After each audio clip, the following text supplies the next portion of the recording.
इसी तरह से बोली की कीमत लगातार बढ़ती जा रही थी, लेकिन ममराज ने 4,30,000 सोने के सिक्कों की बोली पर अपने आप को आगे बोली लगाने से रोक लिया, क्योंकि 4,30,000 के आगे बोली लगाने से लश्कार दल को किसी आर्थिक मुसीबत का सामना करना पड़ सकता था। तभी अपनी एक और बोली बढ़ाते हुए अबराल ने गुस्से से ममराज को देखते हुए चिल्लाया, 4,50,000 सोने के सिक्के। तीनों दलों में से शौर्य दल और लश्कार दल के पास क्लास 2 की कुछ मीडियम लेवल की तकनीकें थीं, लेकिन आमिश दल के पास सिर्फ क्लास 2 के लो लेवल की तकनीकें ही थीं। और इसी वजह से नीलामी के दौरान आमिश दल का प्रमुख अबराल आमिश किसी भी कीमत पर क्लास 2 की हाई लेवल की तकनीक हरिकेन चांट को हासिल करना चाह रहा था।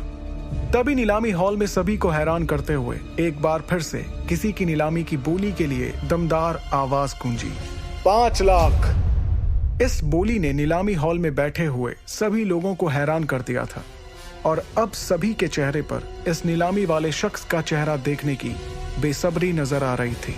ये आवाज किसी और की नहीं बल्कि शौर्य दल के लीडर अरेंद्र की थी। आमिश दल और लश्कार दल के दोनों लीडरों की बोली को मात देते हुए अरेंद्र की इस बोली को सुनने के बाद सायरा के चेहरे पर सभी को आकर्षित करने वाली मुस्कान आ गई। जब अरेंद्र ने नीलामी की कीमत को और बढ़ा दिया तब अबराल को बहुत गुस्सा आने लगा और फिर उसने ना चाहते हुए भी एक बार और बोली को बढ़ाते हुए कहा, 5,50,000 सोने के सिक्के। अबराल की इस बोली के बाद अब सभी की नजरें अरेंद्र पर टिकी हुई थी। सभी ये उम्मीद लगा रहे थे कि अरेंद्र फिर से एक बार अबराल से ज्यादा बोली लगाएंगे, लेकिन अरेंद्र ने अबराल की ओर देखकर मुस्कुराया। अरेंद्र की यह मुस्कुराहट अबराल के लिए इस बात का इशारा थी कि पहले वाली नीलामी में जो उसने बोली की कीमत को बढ़ाया था, ठीक ऐसा ही इस बार अरेंद्र ने उसके साथ करके अपना बदला पूरा कर लिया था। अरेंद्र ने मुस्कुराते हुए अबराल से कहा, आमिश दल के लीडर अबराल, मैं तुम्हें बधाई देता हूं। अब तुम्हारे दल के पास क्लास 2 की हाई लेवल तकनीक हरिकेन चांट है। अरेंद्र के मुंह से यह बधाई सुनकर अबराल को खुशी नहीं बल्कि बहुत गुस्सा आ रहा था, क्योंकि वो समझ चुका था कि अरेंद्र ने नीलामी की कीमत बढ़ाने के लिए बोली लगाई थी और उसकी ये जीत किसी हार से कम नहीं थी।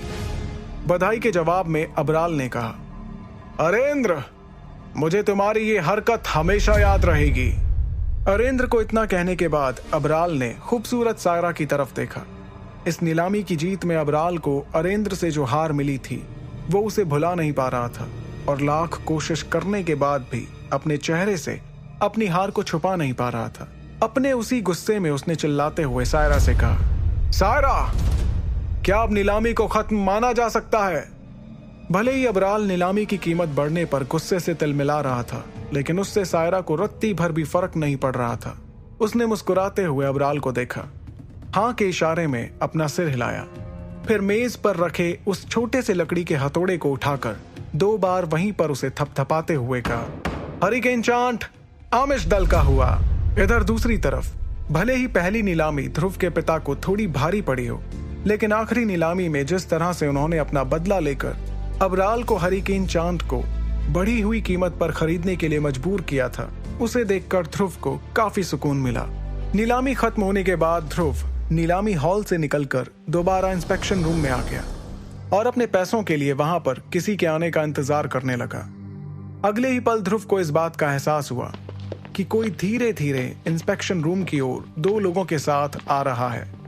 उसने जैसे ही पीछे पलट कर देखा, उसे दरवाजे पर 2 परछाइयां नजर आईं। तभी ध्रुव ने हड़बड़ाते हुए अपने चेहरे को ठीक से नकाब से ढका। अगले ही पल उसके कानों में पीछे से एक खिलखिलाहट वाली हंसी के साथ मीठी आवाज गूंजी, क्या आप ही अमृतधारा के मालिक हैं? मुझे लगता है कि आप पहली बार मैसोडोरिया शहर में आए होंगे। ध्रुव ने पीछे मुड़ने से पहले अपने नकाब को अच्छी तरह से ढक लिया था ताकि कोई उसका चेहरा देख ना पाए।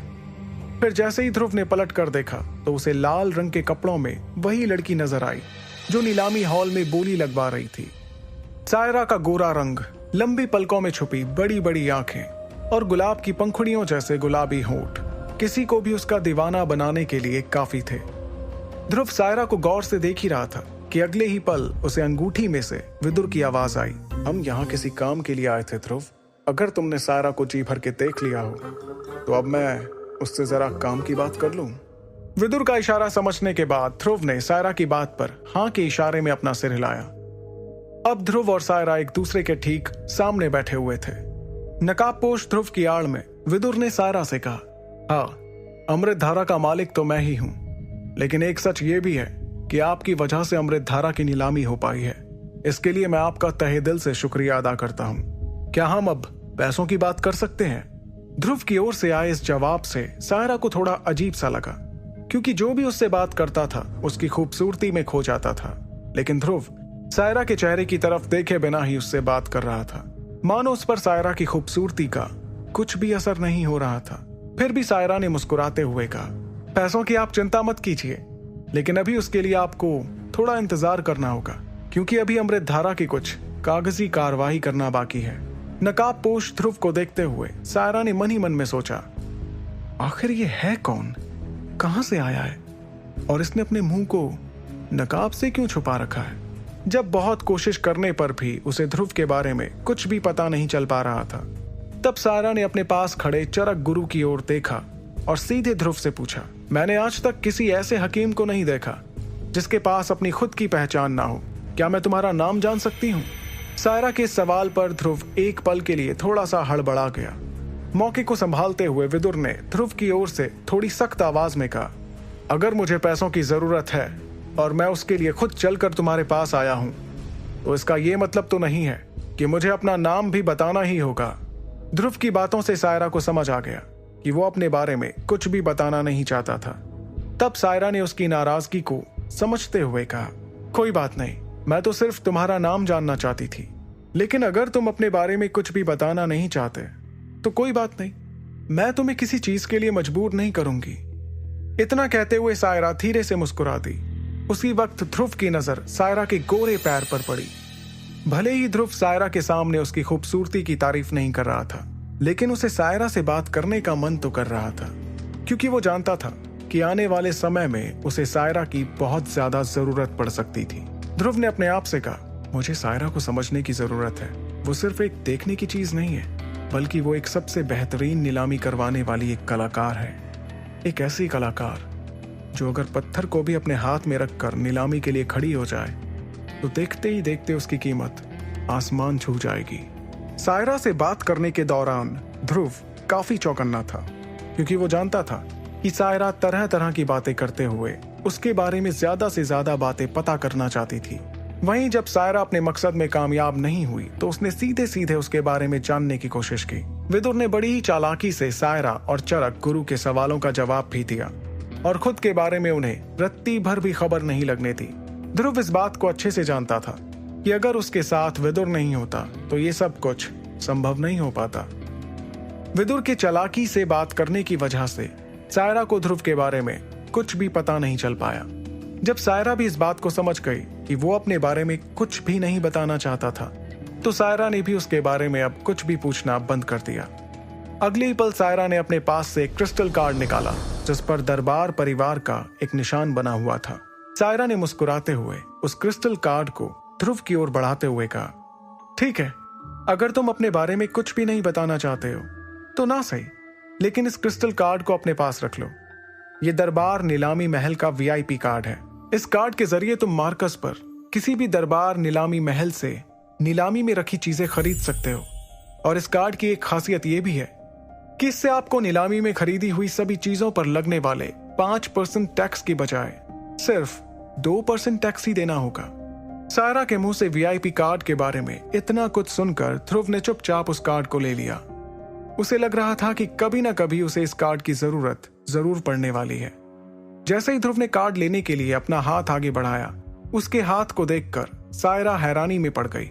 उसने मन ही मन खुद से कहा, मैं जब भी इस नकाबपोश इंसान से बात कर रही थी तो मुझे इसकी आवाज सुनकर ऐसा लग रहा था कि ये कोई बूढ़ा इंसान होगा, लेकिन इसके हाथों को देखकर ऐसा बिल्कुल भी नहीं लग रहा, बल्कि इसके हाथों से तो ये काफी जवान नजर आ रहा है। आखिर ये माजरा क्या है? कौन है ये नकाबपोश? उसी समय इंस्पेक्शन रूम में एक लड़की आई और उसने सायरा को एक हरे रंग का कार्ड दिया। उस हरे कार्ड को अपने हाथ में लेने के तुरंत बाद सायरा ने उस कार्ड को ध्रुव की ओर बढ़ाते हुए कहा, ये लो, इस कार्ड में आपकी अमृत धारा औषधि की नीलामी की रकम है, लगभग 40,000 सोने के सिक्के। बाकी पैसे को 2% नीलामी टैक्स के हिसाब से काट लिया गया है। उस कार्ड को हाथ में लेते ही मानो ध्रुव की सारी चिंता खत्म हो चुकी थी। उसने मन ही मन कहा, मुझे यकीन नहीं हो रहा कि एकलव्य बनने के लिए मुझे जितने सोने के सिक्कों की जरूरत पड़ने वाली है वो अब इस हरे रंग के कार्ड में मौजूद है। क्योंकि अब ध्रुव के हाथों में कार्ड आ चुका था और उसके पास वहां पर रुकने की कोई और वजह नहीं थी, इसलिए उसने तुरंत सायरा से कहा, ठीक है, धन्यवाद, तो क्या अब मैं जा सकता हूं? इस पर सायरा ने मुस्कुराते हुए जवाब दिया, हाँ जरूर, क्यों नहीं। और हाँ, अगर आप आगे भी कभी किसी चीज की नीलामी कराना चाहें तो मुझे याद कर सकते हैं। इस बात पर ध्रुव ने हाँ के इशारे में अपना सिर हिलाया और दरबार नीलामी महल से बाहर निकल गया। जैसे ही सायरा के सामने से नकाबपोश ध्रुव की छाया धीरे धीरे गायब हो रही थी, उसके चेहरे की मुस्कान भी धीरे धीरे गायब हो रही थी। ध्रुव को दरबार नीलामी महल के बाहर तक छोड़कर आने के बाद सायरा वापस अपनी कुर्सी पर जाकर बैठ गई। उस इंस्पेक्शन रूम में सायरा के साथ चरक गुरु और एक दूसरा शख्स भी मौजूद था। इंस्पेक्शन रूम की कुछ देर की खामोशी को तोड़ते हुए सायरा ने कहा, चरक गुरु, क्या आपको सही में ऐसा लगता है कि ये नकाबपोश जो भी था वो एक अच्छा हकीम है? सायरा के इस सवाल पर बिना देर किए चरक गुरु ने जवाब देते हुए कहा, हाँ बिल्कुल, इसमें कोई शक नहीं कि वो नकाबपोश जो भी था एक बहुत ही अच्छा हकीम है। बल्कि मैं तो ये कहूंगा कि वो मुझसे भी ज्यादा अच्छा हकीम है, क्योंकि जिस अमृत धारा को उसने तैयार किया है उसे तो मैं चाह कर भी नहीं बना सकता हूं। तभी सायरा ने अपने चेहरे पर एक रहस्यमयी मुस्कान लाते हुए कहा, अगर तुम्हें उस अमृत धारा को बनाने वाला फॉर्मूला मिल जाए तो क्या तब भी तुम उस अमृत धारा को नहीं बना पाओगे? सायरा के मुंह से निकली इस बात को सुनकर चरक गुरु एकदम से चौंक पड़ा और उसने तुरंत तेज आवाज में कहा, एक औषधि का फॉर्मूला किसी भी हकीम की पूरी जिंदगी की कीमत होती है। आप ऐसा कुछ करने के बारे में सोच भी कैसे सकती हैं? एक ऐसा हकीम जिसके बारे में अभी हम कुछ भी नहीं जानते, उससे उसके फॉर्मूले को हासिल करने के बारे में सोचना भी दरबार परिवार के लिए ठीक नहीं होगा। इतना कहने के बाद चरक गुरु कुछ सालों की पहले की बात को याद करते हुए सायरा के ठीक सामने कुर्सी पर बैठ गया और कहने लगा, बरसों पहले भी वुहान साम्राज्य के एक परिवार ने इसी तरह की भूल की थी। उन्होंने बाली नाम के हकीम से किसी औषधि के फॉर्मूले को लेने के लिए उन पर दबाव बनाया था।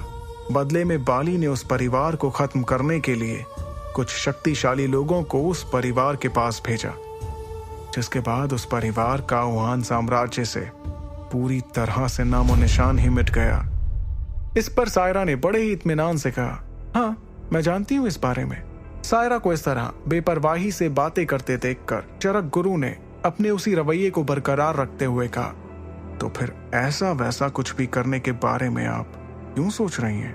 भले ही हमारा परिवार उस परिवार से ज्यादा शक्तिशाली है, लेकिन एक रहस्यमयी हकीम को इस तरह से नाराज करना बिल्कुल भी ठीक नहीं है।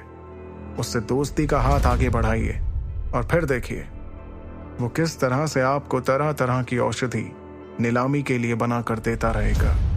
चरक गुरु की बात सुनकर सायरा कुछ सोचने लगी, लेकिन अभी भी उसको देखकर इस बात का अंदाजा लगा पाना मुश्किल था कि आखिर वो ध्रुव के बारे में क्या सोच रही थी।